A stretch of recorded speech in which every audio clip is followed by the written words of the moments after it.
Jangan biarkan mereka melaburkan apa yang engkau tuju. Takkan ku biarkan. Jadi pada waktu saya mendapatkan kesempatan untuk melihat kepingan daripada show Candidates. Jadi dari semua itu saya melihat bahwa Candidates itu sebuah show yang mempunyai sejarah. Ya, ini sangatlah penting bagi kita sebagai bangsa Indonesia ya. Tidak lupa kepada sejarah kita ya. Apa yang kita bisa lakukan sekarang, apa yang kita nikmati itu ada hubungannya dengan sejarah kita, siapa kita sebelumnya. Jadi bahwa Pak Rusdi mengangkat cerita ini menjadi sebuah sebuah pertunjukan teater musikal, saya rasa itu membutuhkan suatu komitmen, membutuhkan suatu pengorbanan kalau saya harus pakai kata itu, karena mengorbankan waktu dan mengorbankan energi untuk membuat sebuah pertunjukan yang pada dasarnya belum pernah ditampilkan dalam sebagai sebuah teater performance. Jadi mari kita beri tepuk tangan kepada Pak Rusdi atas keberanian dan komitmen totalitas kepada dunia teater. Jadi kembali lagi saya harus katakan waktu itu saya terpukau melihat walaupun itu hanya seperti saya katakan cuplikan atau kepingan daripada sebuah itu, tapi Pak Rusdi itu mempertunjukkannya itu sebagai sebuah pertunjukan yang penuh lah, artinya dari segi kostum, dari segi props, dari segi apa itu lengkap gitu. Jadi itu saya rasa itu memperlihatkan bahwa Pak Rusdi dalam hal ini melakukan sesuatu itu tidak setengah-setengah. Walaupun mungkin itu hanya merupakan sebagian kecil daripada sebuah pertunjukan, tapi Pak Rusdi memperlihatkan inilah ya, kualitas daripada sebuah pertunjukan musikal Indonesia yang dibuat oleh anak bangsa, di mana ceritanya juga berasal dari bangsa kita. Yang Eki mau adalah bukan bikin pertunjukan, bukan bawa Broadway ke Indonesia, tapi harus bikin Broadway di Indonesia. Jadi harus bikin pertunjukan musikal yang berbau Indonesia, bernuansa Indonesia, dan mungkin nanti pertunjukan ini bisa dibawa ke Broadway. Biasanya persiapannya nggak selama ini, nggak selengkap ini. Dari kostum, dari cerita juga, karena ada Titin Martimena, kita ceritanya kita mengadakan riset yang cukup dalam, yang walaupun yang seperti dikatakan Aiko tadi, ternyata kita ketemu bahwa cerita Candidates itu tidak ada yang tahu sebenarnya bagaimana the real Candidates, karena pencatatan sejarah yang dikatakan dalam Babat Tanah Jawa, Pararaton dan lain-lain itu sebenarnya dibuat oleh para sastrawan. Sehingga itu multi interpretasi. Jadi karena itu juga cerita-cerita sejarah itu menjadi sangat menarik, karena yang menulis adalah seniman. Gitu loh, bukan sejarawan ya, karena zaman dulu mungkin belum ada, dan banyak sekali rumors yang menyangkut apa yang sebenarnya terjadi. Jadi kalau sekarang Eki ini membuat Candidates berdasarkan rumors yang kekinian, itu sah gitu. Ya, itu. Jadi salah satu keistimewaan ceritanya kalau menurut saya, satu, itu dibangun dengan sangat detail, sehingga kalau cerita umumnya clear gitu loh, siapa dibunuh siapa, utamanya, tapi siapa pembunuhnya apa dan lain-lain. Nah, ini akan membuat penonton tuh akan menyaksikan sesuatu yang setara ataupun bahkan lebih menegangkan daripada Game of Thrones. Mantap. Game of Thrones ya, lebih seru dari Game of Thrones.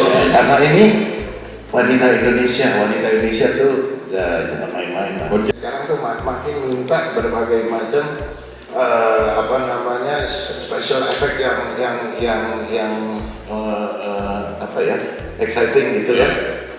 Ya misalnya ada shadow, ada permainan shadow, ada permainan macam-macam lah gitu. Nah itu semua akan ditampilkan.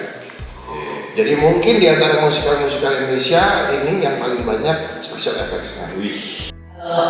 Proses penulisannya ini banyak berdiskusi saya dengan Mas Rusdi dan dengan para pemeran Kendedes juga dan pemeran waktu Ken Umang ya, Ken Umang. Kita banyak berdiskusi terus yang tadi Mas Rusdi sudah sampaikan, aku juga melakukan riset dalam artian membaca hampir semua kisah-kisah Kendedes dan memang beda-beda semua sih versinya itu beda-beda, tapi di situ menariknya bagaimana kemudian menginterpretasikan sendiri bersama Mas Rusdi tentang perjalanan hidup Kendedes, Ken Arok dan Ken Umang ini. Dan kita mencoba kalau dari segi cerita kita mencoba untuk mengangkat dari sisi yang sedikit berbeda dalam artian kalau kita mendengar kata Kendedes itu ibaratnya kan identik dengan cantik, terus kekuasaan, terus harta. Nah kita mencoba memotretnya dari sisi dibalik semua yang kita tahu tentang seorang Kendedes itu, tentang kecantikan dan kekayaan dan kekuasaannya itu ada tabungan luka yang banyak, ada sederet rahasia yang baru akan kita lihat nanti di Kendedesnya. Dituliskan mewujudkan tanah yang gemilang menawar bumi dengan tahta yang lebih mulia dari nyawa. Kau dan aku digerakkan menjalani peran dan celah. Sepertinya dalam dari semua kedramaan yang terjadi ini. Jadi semuanya, even yang mungkin kayak kok peristiwa ini kayaknya merugikan Kendedes, tapi somehow dia juga yang membuat itu terjadi, mengorkestrasikan. Kalau dari awal lumayan banyak sih aku baca buku-bukunya dan baca kira-kira sejarahnya gimana.